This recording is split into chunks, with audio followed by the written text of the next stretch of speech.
All right, good afternoon, everyone. My name is Bert with StoneX, Daniel's Trading Division, and the purpose of this quick video is to get the CFRN Indicator Set installed and downloaded inside the DtPro trading platform.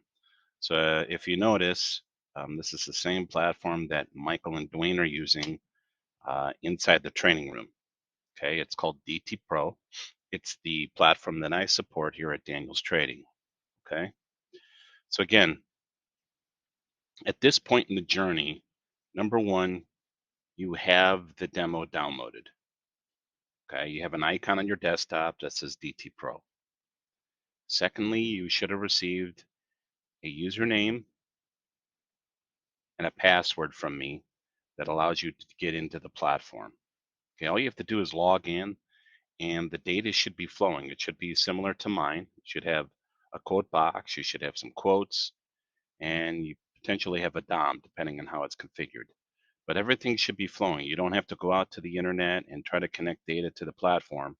This is real-time data supplied from the CME. So you don't have to do any additional looking to get data built into it. You just log in and everything's flowing, okay? So your chart might be set on a 5-minute, maybe an hourly, might be a daily, but the idea again is to get the CFRN indicator set onto a chart. So I'm going to walk you through the process on setting the ribbon, okay, and the slingshot and the sidebar. So your chart looks exactly like Mike's, okay? So the first order of business is to enable the CFRN indicator set. So what you want to do is go to indicators, which is at the top of the chart here. Go down to the indicator store and left click. Notice how this little box opens up. You want to open up the box so you can see what's under the hood, and you want to look for Mike. You want to look for CFRN indicators. You want to right click over it, and this little shade of blue here, right click and hit install. That's all you have to do. A little green check mark should appear. You may get a little pop-up that says log off and log back on to turn on the entitlements. If that's the case, just close out the box, go in the right-hand corner, hit the red X and hit exit. All right, just close out the platform and then log back in. Okay, again, when you log back in, you're not going to see any difference. You will see the data flowing. You'll see the same box. You'll see the same chart. You'll see the same DOM. You're not going to see the CFRN indicators just magically appear. At this point, now that you've kind of turned the light on and flipped the switch on the indicators, now you have to apply them to a chart. Okay, so that's what we're going to do next. So the first order of business is to get the chart on the same time frame as Michael. Okay, so in the upper left-hand corner of the chart, you might be on a 5-minute, you might be an hourly, you might be on a daily, but the idea is to get down to a 7-tick range. Okay, and the way that you get there is you go ahead and hit custom. All right, custom brings you to a little pop-up box here that I'm moving around back and forth, and I want you to select range bar. The ones little trick that people want to trap that people fall into, they want to go right away to tick bar and change it to a 7. Chart's not going to look the same. You want the range bar and make that one look like a 7. Okay, then hit OK. All right, so now we're looking at the ES on a 7-tick range chart. Okay, so we have the demo downloaded. We're able to log in. We flip the switch on the indicators, and now we have the correct time frame. All right, now we're going to apply the indicator set. So I'm going to go to the 2 easiest ones first. So here, 3 indicators that just need to be applied. So go to indicators, find CFRN, and find the slingshot. This is the oscillator portion of the indicator set. Once you've selected slingshot, slow down, pump the brakes, but hit create new area. Okay, this is key. Create new area. Make sure there's a check box in that little area there, then hit OK. You don't have to do anything to the properties. Just give it a minute and it'll populate. Okay, so that's the slingshot. Indicator number 2, indicators, CFRN. Find CF sidebar P, the second one. Left click. Again, you don't have to monkey with any of the things in the middle in the properties. Just hit OK. Notice how the candles are blue, red, red, blue. Now you see a little bit of white in there. Those are transitional candles, okay? So your chart should look like mine. You should have red, white, and blue up and down in your chart at this point.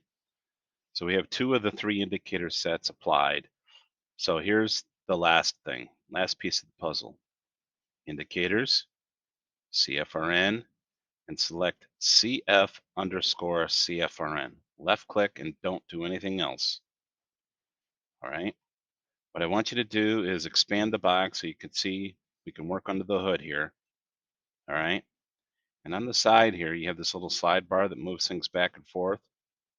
We are going to get our hands a little bit dirty in here, but all we need to do is change 3 settings.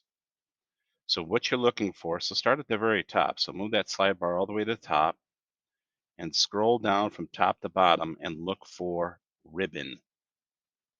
BBC ribbon. It's right here. Yours is going to read false. Okay. Left click over it so it turns a shade of blue. It reads false here. Look for the drop down box. Change it to true. Okay, that's change number 1. Change number 2. I want you to look for CF underscore BL. It's this one here under black, black, black. Change that one to an 11. Okay. Change it to an 11. And then I want you to scroll down and look for CFMA1 on. Left click, engage it.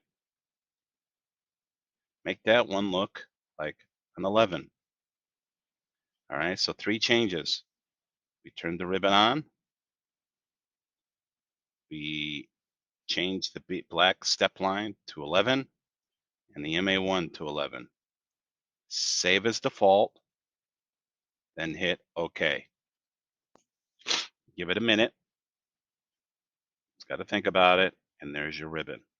Okay, so we have the ribbon. We have the sidebar, which is the red, white, and blue candles, and then we have the oscillator portion of the chart. We have everything that Michael has inside the training room. Okay. If you want to see more data, data means you want to see left. Okay, you want to see more what's going on to the left side of the chart. You want to hit zoom. Okay, hit the zoom out, this red magnifying glass. That'll tighten things up a little bit. Okay. If you find that you don't have enough right margin, that's another thing that pops up. If you select right click in the chart, select view, and go to right margin. You notice how it's hugged up against there right now. Right click, view, right margin. You will not notice a change, but if you come down to the bottom of the chart and move the slide bar, okay, you can move it back and forth, left and right, move it to the right, and now you have space. Okay, you have space to operate in. Okay, so that's it. All right, you have what Michael has. It's basically basically 5 major steps. Download the demo, check. Get a username and password and log in, check. Is the data flowing? Yes. Third thing is to go inside the indicator store as outlined and download the indicator set, check. And the last thing to do is apply the indicator set to a chart. All right. In the end, what I would do Two things. Number one, save this as a template. That means you can apply this template to any chart that you pull up. Okay. So in order to do that, right click, template, save template, give it a special name. I gave it CFRN ribbon, then hit OK. Okay. And then lastly, before you do anything else, I would save your workspace. Save your workspace. This is important. Okay. Because what ends up happening is people get into the platform, they start screwing around, which they should be. You should be messing around with the platform and getting your hands dirty. Okay. But you move this box, you move that box, and now it's a hot mess. If you save everything, you can always go back to your perfect template, or at least start from scratch. So what I would do is I would go up to File. I'm up here in the upper left-hand corner. File, Workspaces, Save As. And you notice how crazy I am. I have a bunch of them. But what you do notice is I do have uh, one that's called Ribbon. Okay, and it's dated today. So I like to put dates on there and do that. Okay, so give it a special name and just save it. That way, if you screw things up, all right, and you want to kind of unwind everything and start from scratch, you can do that by just going up to File, Workspaces, Open, get in the habit of saying no to this, and then finding that workspace and opening it up. Open it up, okay? That's it. I'm your direct contact. I'm your live body you can talk to. You can call, text, or email me. If we have to do a screen share where I have to jump on your desktop and do everything for you, or just tell you where to point and where to click, we could do that too. Okay. So that's the beauty about dealing with StoneX and Daniels Trading and me here at the trade desk. I know how to set up. I've been around from day one. So if you have any questions about it, you can feel free to raise your hand and ask. Okay, that's it.